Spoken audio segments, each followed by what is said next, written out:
The gavel banged against the wood, echoing like a gunshot in the silent courtroom. Officer Derek Stryker sat in the witness stand, a smirk playing on his lips. He thought he had this in the bag. He thought the 17-year-old black kid sitting at the defense table was just another statistic he could bury under a pile of false charges and qualified immunity. He thought wrong, because the woman sitting in the back row wasn't just a terrified mother. She was the one person in the United States government you never, ever want to lie to. And when she stood up, the entire room, including the judge, was about to freeze. The heat radiating off the asphalt in the upscale suburb of Oak Creek was suffocating, but for 17-year-old Jordan Cole, the day was full of promise. He adjusted his glasses and checked the address on his phone again. 412 Maple Drive. It was a beautiful, sprawling, colonial-style house with white siding and black shutters. It was the kind of house people dreamed about, and for the first time in his life, it was a dream that was actually within reach. Jordan wasn't just loitering, he was on a mission. His mother, Olivia, had been working double shifts and traveling for business for months, saving up specifically for a down payment on a home in a safer neighborhood.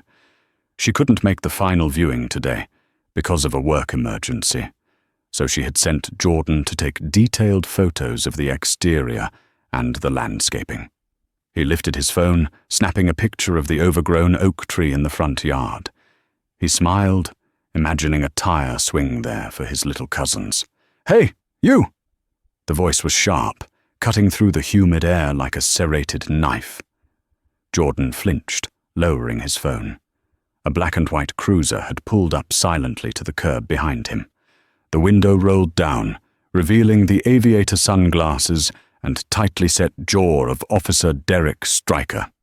Stryker was a man who wore his badge like a crown and his gun like a scepter. He was known in the precinct, though not for reasons that would make a good cop proud. His arrest numbers were high, but his conviction rates were messy, usually involving resisting arrest charges that conveniently covered up a lack of actual evidence. Jordan swallowed hard, his heart doing a nervous flutter in his chest.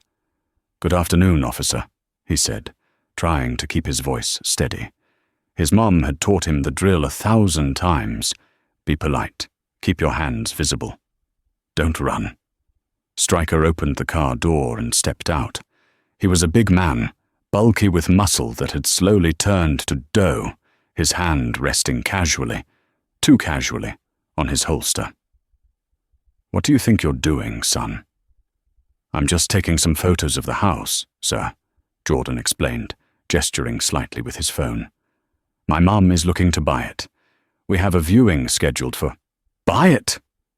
Stryker let out a short, dry laugh. He looked Jordan up and down, the faded band t-shirt, the worn-out sneakers, the twist-out hair. "This property is listed at $800,000. You telling me your mum has that kind of cash?" "Yes, sir." "She's pre-approved," Jordan said, feeling a prickle of irritation, but pushing it down. "I can show you the text message from the realtor, Mr. Henderson." Stryker took a step closer, invading Jordan's personal space. The officer smelled of stale coffee and aggressive cologne.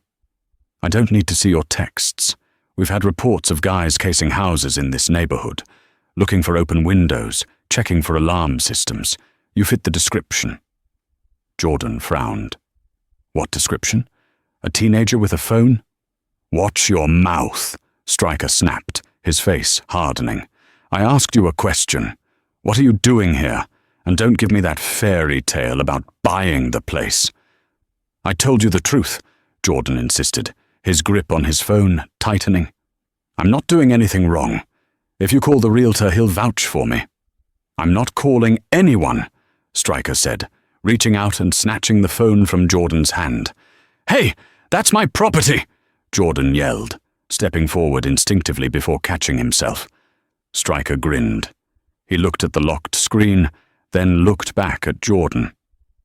Phone's evidence now. Evidence of casing a burglary. You got ID?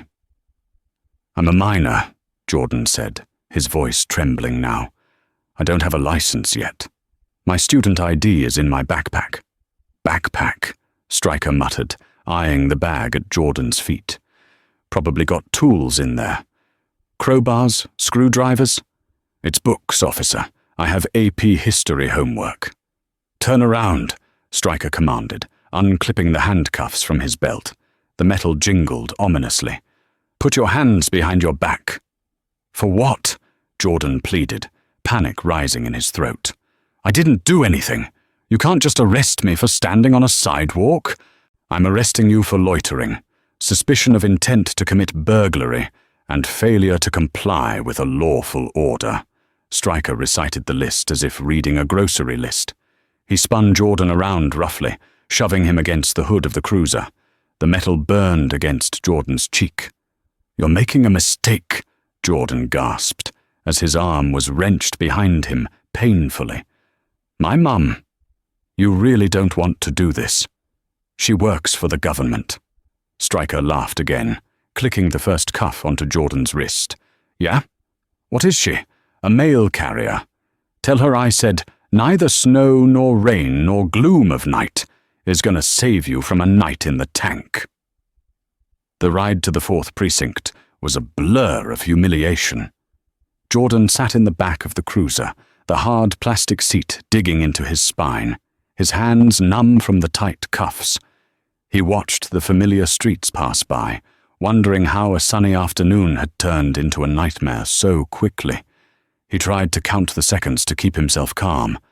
1, 2, 3. Mum is going to be so angry, not at me, at him. But she's going to be scared first. Officer Stryker hummed along to the radio, tapping on the steering wheel, completely unbothered by the life he was currently dismantling. When they arrived at the station, Stryker paraded Jordan through the bullpen like a trophy hunter, with a fresh kill. He shoved Jordan toward the booking desk, where a tired-looking sergeant named Miller was sipping a diet soda. What have we got, Derek? Miller asked, not looking up from his paperwork. Caught this one casing the mansions over on Maple Drive, Stryker announced loudly, making sure the other officers heard. Claimed his mommy was buying the place. Had a bag full of school books. Stryker used air quotes. Miller looked up, eyeing Jordan. He saw a terrified kid in glasses. Did you find any tools on him? He tossed them before I got there, probably, Stryker lied smoothly. But he was resisting. Got mouthy. I want him processed for loitering and resisting. I want my phone call, Jordan said, his voice quiet but firm. I know my rights. Stryker leaned over the counter, getting right in Jordan's face. You get a call when I say you get a call, and right now, the phones are broken for punks. That is illegal, a voice rang out from the entrance of the precinct. The entire bullpen went silent. The air pressure in the room seemed to drop. Stryker turned around slowly. Standing in the doorway was a woman. She was dressed in a sharp, charcoal-grey pantsuit that looked like it cost more than Stryker's car. Her hair was pulled back in a severe, elegant bun. She wasn't holding a purse. She was holding a leather folio with a gold emblem embossed on the front. But it was her eyes, cold, calculating, and burning with a terrifying intelligence that froze the room. It was Olivia Cole. "Mom!" Jordan cried out, relief washing over him. "Quiet, Jordan," she said. Her voice wasn't loud, but it carried authority that made the veteran officers straighten up in their chairs. She didn't look at her son. Her gaze was locked on Stryker like a laser sight. "Who are you?" Stryker asked, stepping forward, trying to regain his dominance. "You can't just barge in here. This is a restricted area." Olivia walked forward. The sound of her heels clicking on the linoleum was rhythmic, precise. She stopped 3 feet from Stryker. She was shorter than him, but somehow She seemed to tower over him. "I am the woman who was tracking her son's location," she said calmly. "I saw his dot stop on Maple Drive, then move at high speed to this precinct. Since he was supposed to be taking photos of our new house, I assumed there was a misunderstanding." She glanced at the handcuffs on Jordan's wrists. Her eyes narrowed by a fraction of a millimeter. "Uncuff him." Stryker scoffed. "Lady, I don't know who you think you are, but your son is a suspect in a burglary investigation. He's being processed. You can wait in the lobby or you can join him in a cell for obstruction." Olivia tilted her head. A small, dangerous smile touched her lips. "Obstruction?" She reached into her jacket pocket. Stryker's hand twitched toward his gun instinctively, a fatal error in judgment. "Hand on your weapon?" Olivia asked softly. "Bold." She withdrew a leather wallet and flipped it open. It wasn't a driver's license. It was a badge, a gold shield, but not NYPD, not state trooper. "FBI," she stated. "Special agent in charge, Olivia Cole, Organized Crime Division." Stryker blinked. He stared at the badge. Then he looked back at her face. The color began to drain from his cheeks. "Now," Olivia said, her voice dropping an octave, becoming a growl. "I'm going to ask you one more time before I call the United States Attorney and have this entire precinct turned upside down for a civil rights violation audit. Take those cuffs off my son." The sergeant behind the desk stood up so fast his chair knocked over. "Stryker," Miller barked. "Get the keys, now." Stryker fumbled for his keys. His hands, previously so steady and arrogant, were shaking. He unlocked the cuffs. Jordan rubbed his wrists, stepping quickly to his mother's side. "Are you hurt?" she asked Jordan, finally looking at him, her eyes softening instantly. "He twisted my arm pretty bad, and the cuffs were tight," Jordan whispered.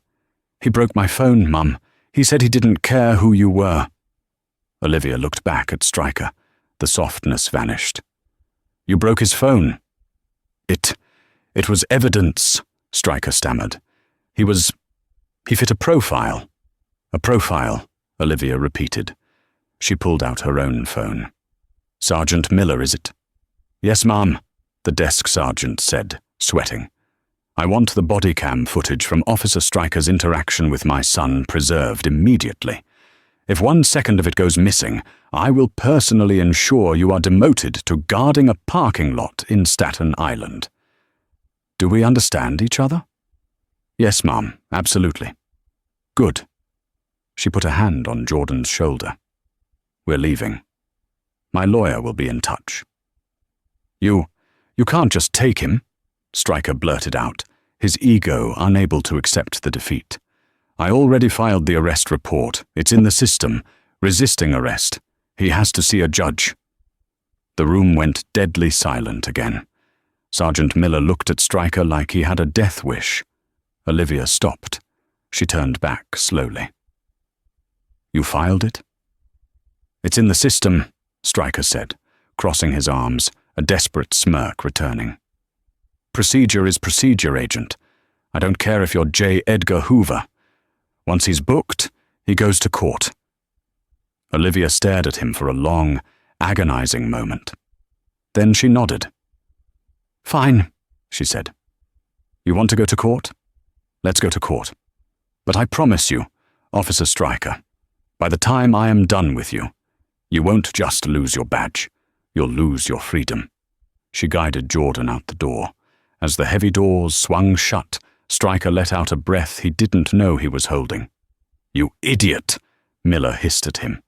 "Do you have any idea what you just did?" "I'm not scared of her," Stryker lied, though his hands were still trembling. "She's just a Fed. This is my town. The judge will see it my way. They always do." But Stryker had no idea. He thought he was playing checkers. Olivia Cole had been playing chess since before he was born, and the game had just begun.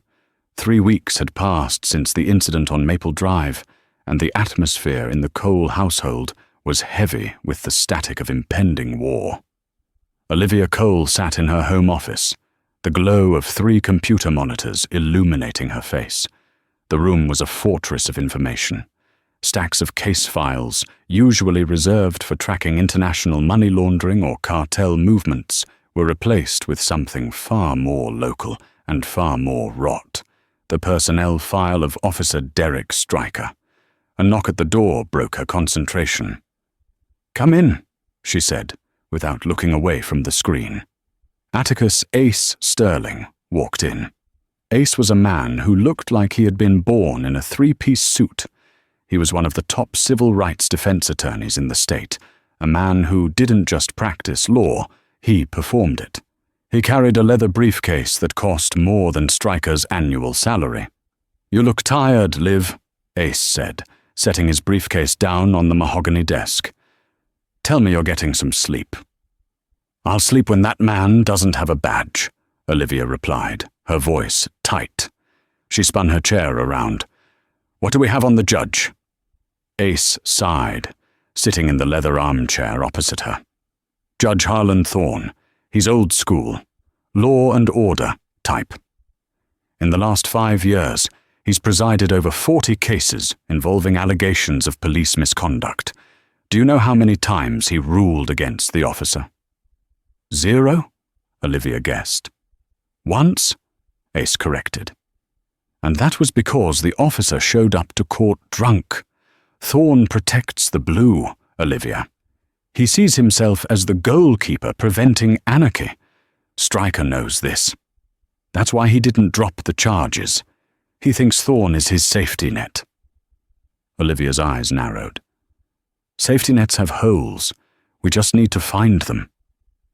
"What about the discovery? Did the DA hand over the body cam footage?" Ace's expression darkened. "They did.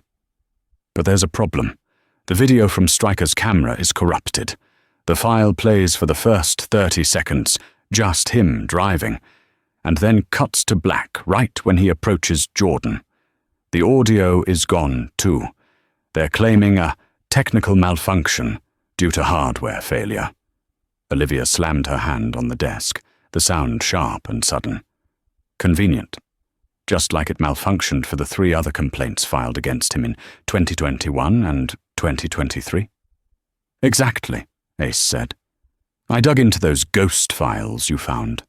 2 other young men, both minorities, both arrested for resisting in upscale neighborhoods. Both plead guilty to lesser charges just to make it go away, because the evidence malfunctioned. Stryker has a playbook. He intimidates, he arrests, he deletes the evidence, and he relies on the system to grind the victims down." "He's not grinding Jordan down," Olivia said, standing up and walking to the window. She looked out at the dark street. "He picked the wrong family. If the video is gone, we need something else, something he can't delete." Ace smiled, a slow, shark-like grin. "Well, that's why you hired me. I did some digging into the dispatch logs, not the digital ones they can edit, the hard backups from the radio tower. Stryker made a call before he exited his vehicle." Olivia turned back, eyebrows raised. "To whom? Dispatch?" "No," Ace said, pulling a folded piece of paper from his pocket. "To his personal cell phone. He called a number registered to a Brett Kowalski. Do you know who that is?" "Kowalski." Olivia searched her encyclopedic memory. "The union rep?" "The union rep," Ace confirmed. "Stryker called his union rep before he even made contact with Jordan. That proves premeditation. He wasn't investigating a crime. He was preparing a defense for an assault he hadn't committed yet. He knew he was going to rough that kid up. It establishes malice." "It's circumstantial," Olivia noted, her FBI brain analyzing the data. "Thorne might not admit it." "He will if we bait him," Ace said. "We need to make Stryker feel safe. We need him to get on that stand and lie under oath. Once he commits to the lie, We pull the rug out. But we need one more witness. Someone impartial. Olivia nodded. Mr. Henderson. The realtor? Ace asked. I thought he was out of town. He was, Olivia said. But he's back, and he's furious. Stryker didn't just arrest my son. He implied Henderson was lying about the showing. I spoke to him this morning. He's an older gentleman, very conservative, very pro-police, usually. But he hates being called a liar. He's coming to court. Perfect, Ace said, snapping his briefcase shut. We have the malice. We have the witness. Now we just need the stage. Olivia looked at the photo of Jordan on her desk, taken the day he graduated middle school. Stryker thinks he's walking into a courtroom, Ace. I want him to realize, too late, that he's walking into a trap. The Superior Court of Oak Creek was packed. News of the case had leaked, likely due to a few anonymous tips Olivia had called in to her contacts at the Post, and the gallery was filled with community members, activists, and curious onlookers. Officer Derek Stryker sat at the prosecution table, wearing his dress uniform.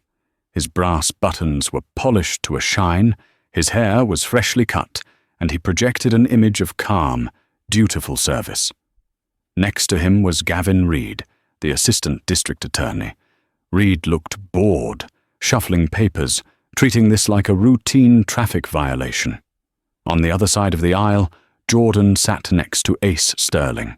Jordan looked small in his button-down shirt, his hands trembling slightly in his lap. Olivia sat directly behind him in the first row. She wore white today, a strategic choice. She didn't look like a Fed. She looked like a mother. All rise, the bailiff boomed. Judge Harlan Thorne swept into the room. He was a man of 60, with silver hair and a face that looked like it was carved from granite. He sat down, adjusted his glasses, and glared at the courtroom over the rim. Docket number 4492, The People versus Jordan Cole, Thorne announced. Charges of loitering, resisting arrest, and disorderly conduct. Are we ready to proceed? The people are ready, Your Honor, Reed stated lazily. The defense is ready, Your Honor, Ace said, his voice ringing clear and sharp. Opening statements, Thorne grunted. Reed stood up. Ladies and gentlemen of the jury, he began, gesturing vaguely at Stryker. This is a simple case. Officer Stryker, a decorated veteran of the force, observed a suspicious individual casing high-value properties. When he attempted to investigate, the defendant became belligerent, refused lawful orders, and physically resisted. We must protect our neighborhoods. We must respect the badge. It was short, standard, and effective. The jury, mostly older suburbanites, nodded along. Ace stood up. He didn't use the podium. He walked right up to the jury box. Jordan Cole is an honor roll student. He plays the cello. He has never had a detention, let alone an arrest. He was on Maple Drive to take a picture of a house his mother was buying. He was arrested, not for what he did, but for who he is. And today, we will show you that the only crime committed on that sidewalk was the abuse of power by a man with a badge. Stryker rolled his eyes visibly. Judge Thorne frowned at Ace. Counsel, save the theatrics for closing. Understood, Your Honor. The trial moved quickly. Reed called Stryker to the stand as his first and only witness. Stryker walked to the stand with a swagger. He swore the oath, hand on the Bible, not a flicker of hesitation in his eyes. Officer Stryker, Reed asked, can you describe the events of that afternoon?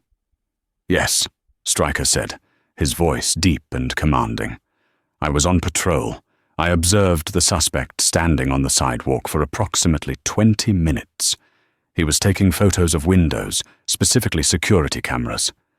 This is common behavior for burglary scouts. Jordan whispered to Ace. I was only there for 5 minutes. Ace squeezed his arm. Wait. Did you approach him? Reed asked. I did. I asked him politely what his business was. He immediately became aggressive. He started shouting profanities. He said, "You can't touch me," and "I own this street." He was erratic. Did he have any identification? He refused to show it. He reached into his backpack. In my training, a suspect reaching into a bag after being hostile is a threat indicator. I feared for my safety. A murmur went through the crowd. Feared for his safety? Against a skinny kid with glasses? So you detained him? I attempted to. He pulled away. He swung his elbow back, striking me in the chest. That's when I had to use necessary force to subdue him. Thank you, officer. No further questions. Reed sat down, looking smug. Judge Thorne looked at Ace. Cross-examination? Ace Sterling stood up. He didn't pick up any papers. He buttoned his suit jacket and walked to the center of the floor.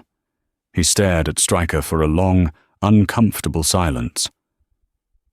Officer Stryker, Ace began, his voice dangerously polite. You stated that you feared for your safety because the defendant reached into his backpack, correct? That's right, Stryker said, chin up. And what did you find in that backpack after you arrested him? Stryker hesitated. Books, school supplies. No weapons, no crowbars, no drugs? Not that we found. He could have tossed something. He tossed a crowbar without you seeing it. Ace raised an eyebrow. You have excellent eyesight, don't you, officer? I do. Good. Then you must have seen the for sale sign on the lawn. I saw it.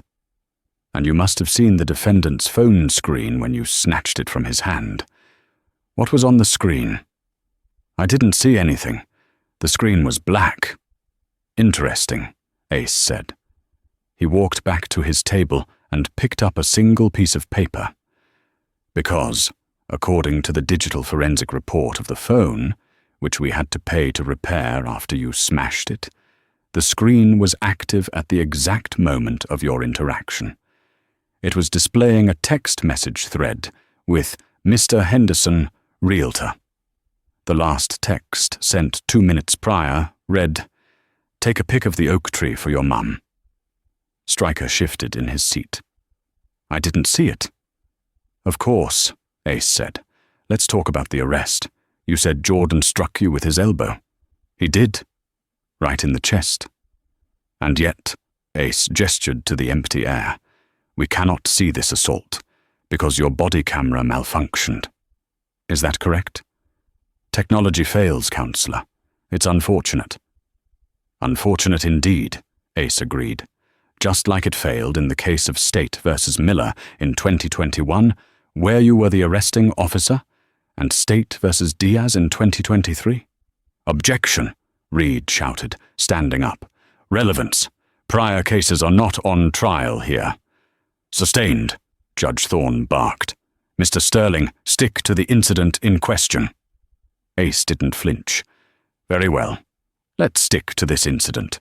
You claim the camera malfunctioned due to a hardware failure. That means it wasn't recording at all, correct? Correct, Stryker said confidently. The battery pack shorted out. Dead air. Ace smiled. It was the smile of a hunter who just heard the trap snap shut. Officer Stryker, Ace said, his voice dropping to a whisper that echoed in the silent room. Are you aware that the new X90 body cameras issued to your precinct in January have a buffer mode? Even if the record button isn't pressed, or if the unit is manually powered down, they passively record video and audio to an internal solid-state drive for 60 seconds prior to shut down. Stryker froze. His eyes flicked to the prosecutor, then back to Ace.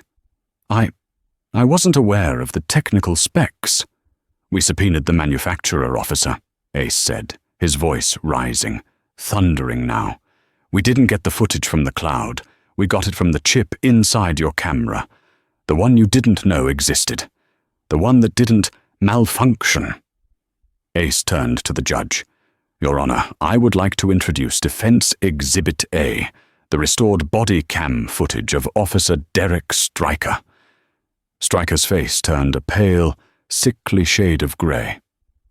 Judge Thorne looked at Stryker, then at Ace. For the first time, the judge's scowl wasn't directed at the defense. "Play it," Thorne ordered. Ace nodded to the tech specialist. A large screen descended from the ceiling. The video flickered to life.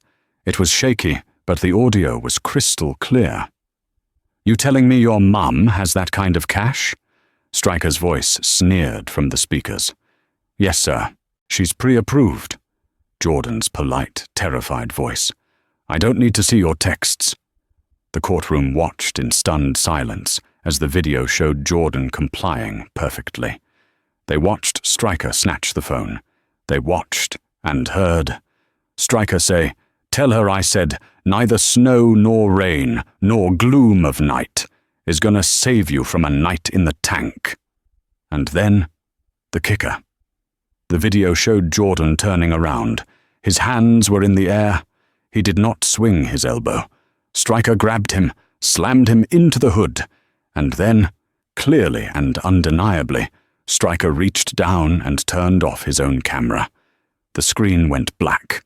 The silence in the courtroom was deafening. Ace Sterling turned back to the witness stand. "Officer Stryker," he said, "you just testified under oath that the defendant struck you. You testified that the camera broke on its own. Would you like to amend your statement before the district attorney considers charges of perjury?" Stryker opened his mouth, but no sound came out. He looked at the judge. Judge Thorne's face was red with fury. He leaned over the bench, staring down at the cop he had instinctively trusted just 10 minutes ago. "Officer Stryker," the judge growled, "you'd better get a lawyer, and not a union rep, a criminal lawyer." But Ace wasn't done. He turned to the back of the room. "And if that wasn't enough, Your Honor, the defense calls its next witness, Special Agent Olivia Cole, and she has the federal wiretap logs." Stryker slumped in his chair. The predator had become the prey. The courtroom buzz had turned into a roar, forcing Judge Thorne to bang his gavel so hard the wood handle cracked. "Order! Order in this court, or I will clear the gallery." Derek Stryker sat frozen in the witness box. He looked like a man who had stepped off a curb and realized too late that a semi-truck was bearing down on him. The body cam footage had destroyed his defense, but what came next would destroy his life. "The defense calls Special Agent Olivia Cole," Ace Sterling announced. Olivia stood up. The transformation was subtle but terrifying. She was no longer just the concerned mother from the back row. She walked to the stand with the gait of a predator who has cornered its prey. She took the oath, her eyes never leaving Stryker, who was now forced to sit at the defense table next to a very pale-looking union lawyer who had rushed in. "Agent Cole," Ace began, "you heard Officer Stryker testify that he called his union representative, Brett Kowalski, simply to inquire about procedure. Is that consistent with your findings?" "No," Olivia said, her voice crisp and amplified by the microphone. "It is not." She opened a folder she had brought to the stand. "Upon my son's unlawful detention, I authorized a federal probe into the communications of the arresting officer under the suspicion of conspiracy to violate civil rights, pursuant to 18 U.S. Code, paragraph 241. We pulled the metadata and audio from the precinct's non-emergency line, which Officer Stryker used after his personal cell battery died later that evening." The union lawyer stood up. "Objection. This is a state court. Federal wiretaps are—" "Overruled," Judge Thorne bellowed, leaning over the bench. "I want to hear this. Continue, Agent." Olivia pulled out a transcript. "At 4:15 p.m., Officer Stryker called Brett Kowalski. I will read the transcript. Stryker said, 'I got a problem. I picked up a kid on Maple. He's clean, but he's mouthy. I need to make it stick. Did we fix the glitch on the cam?' The audience gasped. Fix the glitch was undeniable proof of tampering. Olivia continued, her voice devoid of mercy. Kowalski replied, "Just say the battery died. I'll wipe the buffer log on the server tonight. Charge him with resisting. Thorne always buys resisting." Judge Thorne's face turned a shade of purple that looked dangerous for his health. He slowly turned his head toward the defense table where Stryker was trying to make himself invisible. "He used my name," Thorne whispered, the microphone picking up the menace in his tone. "You and your union rep conspired to use my court as a laundering machine for your dirty arrests?" "Your Honor," Stryker stammered, sweat dripping down his nose. "It was just talk, locker room talk." "Agent Cole," the judge interrupted, ignoring Stryker. "Is there more?" "There is," Olivia said. "My team ran a cross-reference of the glitch mentioned. We found 42 separate instances in the last 3 years where Officer Stryker's camera failed during an arrest involving a minority suspect. In every single case, Brett Kowalski accessed the server room within 2 hours of the shift change. This isn't just one bad cop, Your Honor.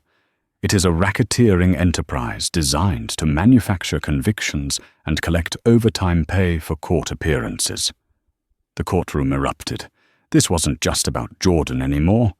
This was a scandal that would bring down the entire department. Ace Sterling stepped forward, delivering the final blow. "Officer Stryker targeted my client because he saw a vulnerable teenager. He didn't know that teenager was the son of a woman whose job is hunting down organized crime. He didn't know he was picking a fight with the FBI." Ace looked at the jury. "You don't just have reasonable doubt. You have proof of a frame-up." Judge Thorne didn't even wait for the jury instructions. He looked at the prosecutor, Gavin Reed. "Mr. Reed, do you still wish to pursue these charges?" Reed was already packing his briefcase, desperate to distance himself from the radioactive fallout. "The state moves to dismiss all charges against Jordan Cole with prejudice, Your Honor.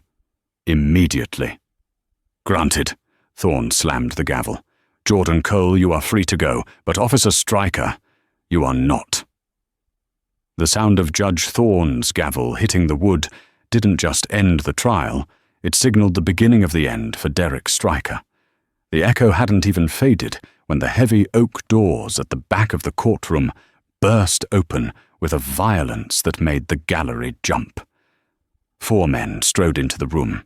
They moved with a synchronized, tactical precision that terrified civilians and froze police officers in their tracks. They wore navy blue FBI windbreakers, the yellow letters on their backs screaming authority. They weren't there to ask questions. They were there to clean house. Stryker, who had been halfway out of his chair, froze. His eyes darted from the judge to the agents, his brain unable to process the shift in power. "Derek Stryker!" the lead agent barked, his voice booming off the high ceilings. "Federal Bureau of Investigation, step away from the table and keep your hands where I can see them." Stryker's face twisted into a mask of desperate arrogance. "You can't do this here," he shouted, pointing a trembling finger at the agent. "I am a decorated officer of the law. This is my jurisdiction." "Not anymore," a voice cut through the noise. It was Olivia Cole. She had stepped down from the witness stand and was walking slowly toward the defense table. She didn't look angry. She looked satisfied. She held up her phone, turning the screen so Stryker could see the breaking news alert flashing across the display. "Breaking. Oak Creek. Police chief resigns amidst FBI raid on precinct." Stryker's knees buckled. He grabbed the table for support. "While you were busy lying to a judge," Olivia said, her voice dropping to a lethal whisper that only Stryker could hear, "my team was executing a federal search warrant on your locker, your vehicle, and your home. We didn't just find the glitch logs, Derek. We found the drop gun you keep in the wheel well of your cruiser. We found the serial numbers filed off." Stryker went pale, his mouth opening and closing like a fish out of water. "And," Olivia continued, leaning in closer, "we found the safety deposit box key hidden in your garage, the one leading to $200,000 in cash that you certainly didn't earn on a policeman's salary. That's tax evasion, money laundering, and racketeering." The fight left him instantly. The bully, the predator, the man who terrified teenagers for sport. He evaporated. In his place stood a small, terrified criminal. "Turn around," the lead agent ordered, spinning Stryker around roughly. The agent pulled a pair of handcuffs from his belt. But these weren't the standard silver cuffs Stryker had used on Jordan. These were bright orange, high-security transport cuffs reserved for high-risk federal prisoners. Click, click. The sound was louder than a gunshot in the silent courtroom. "Derek Stryker, you are under arrest for deprivation of rights, under color of law, perjury, and conspiracy to obstruct justice." The agent recited the rights. But Stryker wasn't listening. He was sobbing. As the agents hauled him toward the exit, they had to pass the plaintiff's table. Jordan stood there, his hand gripping his mother's. He watched the man who had slammed his face into a car hood, the man who had threatened his future, now shuffling in shackles. Stryker looked up. He locked eyes with Jordan, his expression pleading. He looked like he wanted to say sorry, or beg for mercy, or ask Jordan to tell them it was all a mistake. Jordan adjusted his glasses. He stood up straighter, looking down at the disgraced officer. He didn't scream. He didn't curse. He just said 3 simple words, the exact words officers used to mock suspects they shoved into patrol cars. "Watch your head!" The courtroom erupted in gasps. Even the FBI agents suppressed smirks as they shoved Stryker, with zero gentleness, through the doors and into the waiting convoy of black SUVs. But the hard karma was only just beginning. Over the next 48 hours, Derek Stryker's life was dismantled with surgical precision. The public humiliation. The video of the trial, specifically the restored body cam footage and the moment of his arrest, leaked to the internet within hours. It went viral globally. Ophir Stryker trended #1. Strangers from around the world flooded the precinct's phone lines, demanding justice. Stryker became the face of corruption overnight, the financial annihilation. Stryker was fired immediately. Because he was terminated for cause involving a felony, his pension, the gold-plated retirement he had bragged about, was revoked instantly. He was 45 years old, facing millions in legal fees, with zero income. Ace Sterling didn't rest either. He filed a Section 1983 civil rights lawsuit against Stryker personally, successfully arguing to strip him of his qualified immunity. The court froze Stryker's assets to pay for damages. The boat he loved? Seized. The truck? Seized. His house? Foreclosed. The ultimate irony.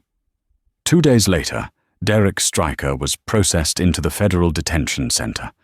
The intake officer stripped him of his suit, handing him a rough, ill-fitting orange jumpsuit. Because he was a former cop, the warden determined he couldn't be in general population immediately. But they were short on isolation cells. He was placed in a transitional block. The guard on duty for the night shift walked up to Stryker's cell. He was a large man, with a scar on his chin. He looked familiar. Stryker squinted through the bars. "Officer, I'm not an officer," the guard said, his voice cold. "And you aren't either." The guard stepped into the light.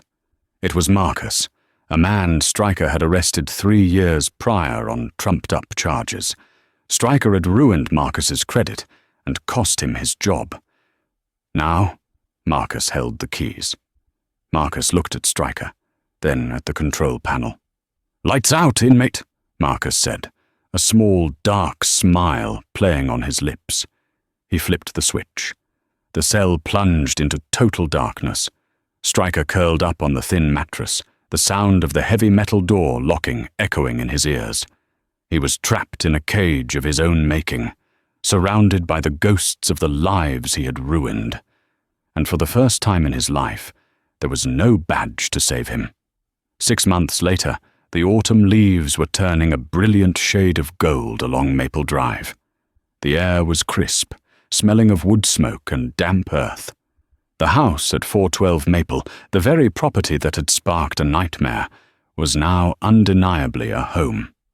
The swing Jordan had imagined hung from the old oak tree, its ropes creaking gently as his younger cousins took turns pushing each other higher and higher.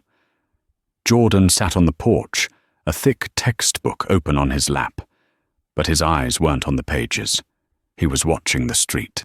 The panic attacks had stopped a few weeks ago, but the hypervigilance, the need to check who was driving by, still lingered like a ghost. The nightmare of the arrest felt like a lifetime ago, but the ripples of that day were still spreading through the city, shaking the foundations of the justice system in ways no one could have predicted. It wasn't just a local scandal anymore. It was a national reckoning. It wasn't just that Derek Stryker had gone to prison, though that was deeply satisfying. It was how he went. The federal trial had been swift, brutal, and public. Stripped of his badge and his union protection, Stryker was just another criminal in an orange jumpsuit. The blue wall of silence that he thought would protect him had crumbled the moment the FBI stepped in. Olivia Cole didn't just bring charges, she brought an avalanche. Her team had uncovered a decade of rot, falsified overtime, planted evidence, and a slush fund of stolen cash hidden in a safety deposit box under his wife's name. His fellow officers, terrified of being swept up in Olivia's ongoing RICO investigation, had lined up to testify against him. They spoke of the drop guns he kept in his trunk, the way he targeted out-of-towners because they were less likely to fight back, and the culture of intimidation he had fostered in the precinct. The judge, a federal appointee with zero patience for corruption, handed down a sentence of 15 years in a maximum security penitentiary. In the federal system, there is no parole. Stryker would serve every single day, but the karma hit harder than just the time. Jordan looked down at the tablet on the porch table. He pulled up the latest news report on the Stryker fallout. The article detailed life inside for the former officer. Because of his status as a disgraced cop, Stryker had been placed in protective custody, which sounds safe, but in reality, it was solitary confinement by another name. He was locked in a 6xx8 cell for 23 hours a day. There were rumors, confirmed by prison guard leaks, that Stryker had tried to pull rank on his first day, demanding better food. The response from the warden had been to assign him the most degrading job in the facility, cleaning the communal showers in the general population block, under heavy guard, of course, but just close enough to the other inmates to hear their jeers. The man who once strutted through the suburbs like a king was now scrubbing grout on his knees, terrified of the very people he used to bully. And then there was the financial ruin. His pension, the gold-plated retirement plan he had bragged about to Jordan, was gone, seized under the sun of Sam laws and asset forfeiture. His boat, his truck, his collection of expensive watches, all auctioned off. His wife had filed for divorce the day after the sentencing, taking the kids and moving 2 states away to escape the shame of his name. Derek Stryker was bankrupt, alone, and utterly broken. Reading about him again? Jordan looked up. Olivia walked out onto the porch, holding 2 mugs of hot cider. She looked different these days, lighter. The constant, crushing tension that came with her job seemed to fade when she was home. She wasn't wearing her suit. She was in jeans and a sweater, looking like the mom she had fought so hard to be. Just checking the updates, Jordan admitted, taking a mug. It's weird, Mom. They're calling it The Cole Act. My name is on a law. It deserves to be, Olivia said, sitting in the rocking chair next to him. Governor Haynes signed it this morning. Mandatory, non-deletable buffers on all body cameras, statewide. And if an officer turns it off, automatic felony. No questions asked. People will be studying this in civics class, Jordan murmured, shaking his head. They should, Olivia said fiercely. You stood your ground, Jordan. Do you realize how rare that is? Most people would have taken the plea deal just to make the fear go away. Most people would have been too scared to testify against a cop in open court. You didn't just save yourself, you saved the next kid he was going to target. You broke the cycle. I had help, Jordan smiled, nudging her arm. I think the special agent part helped a little, and the terrifying glare. Maybe a little, she winked, sipping her cider. But I couldn't have done it if you hadn't kept your cool, if you had actually hit him. If you had run, it would have been a different story. You beat him with your character, Jordan. I just provided the paperwork. A sleek black luxury sedan pulled up to the curb. It was Ace Sterling. He stepped out, looking as sharp as ever in a navy pinstripe suit. But today, he wasn't carrying a briefcase. He was holding a large, thick envelope. "Afternoon, counselors," Ace called out, walking up the driveway with his signature swagger. "I'm not a lawyer yet, Ace," Jordan laughed, standing up to shake his hand. "Matter of time, kid. Matter of time," Ace said, handing the envelope to Jordan. "This came to my office today. It's the final distribution from the civil court settlement." Jordan opened the envelope. Inside was a check. He stared at the number, his breath catching in his throat. It was staggering. Enough to pay for his college, law school, a house, and still have enough left over to never work a day in his life. It was the liquidation of Derek Stryker's entire existence, plus a massive punitive settlement from the city for the civil rights violation. Stryker's assets, the city's insurance payout, it's all there, Ace explained, leaning against the porch railing. It's justice in the form of a wire transfer. Jordan looked at the check. It didn't feel like lottery money. It felt heavy. It felt like blood money. Compensation for the trauma, the fear, the night in the cell, and the loss of innocence. "I don't want to keep all of this," Jordan said quietly, looking up at his mum. Olivia didn't look surprised. She looked at him with a pride that seemed to swell in her chest, making her eyes shine. "What do you want to do with it?" Jordan looked at the oak tree, then at the street where Stryker had slammed him against the hood of the car.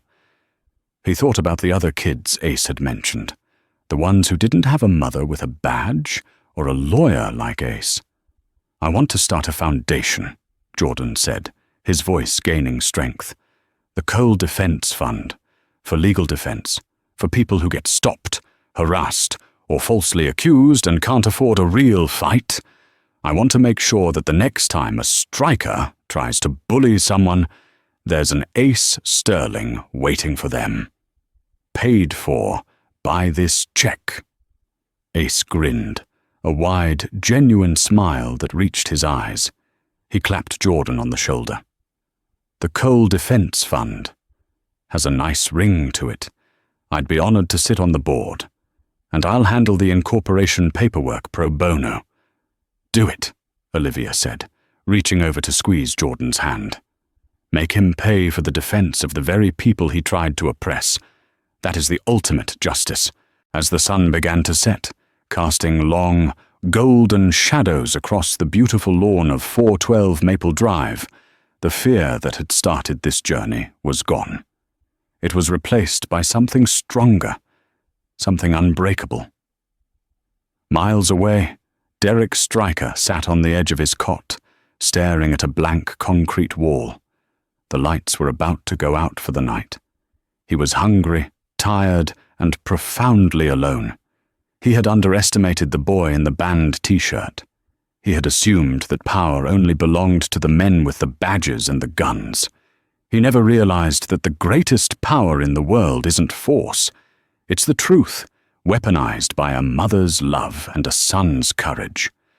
And as Jordan Cole watched the sun go down over his new home, he took a deep breath of the cool autumn air. He wasn't just a survivor anymore. He was the storm that had cleared the air.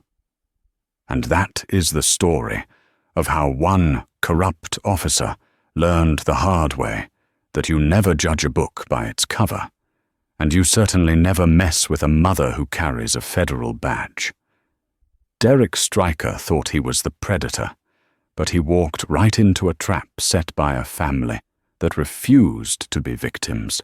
It's a powerful reminder that while the system can be broken, there are still people willing to fight to fix it, one court case at a time. If this story got your heart racing, and you believe that justice should always prevail, please hit that like button. It really helps the channel grow and reach more people. Don't forget to share this video with someone who needs to see karma in action, and subscribe so you never miss a new story. What would you do if you were in Jordan's shoes? Let me know in the comments below.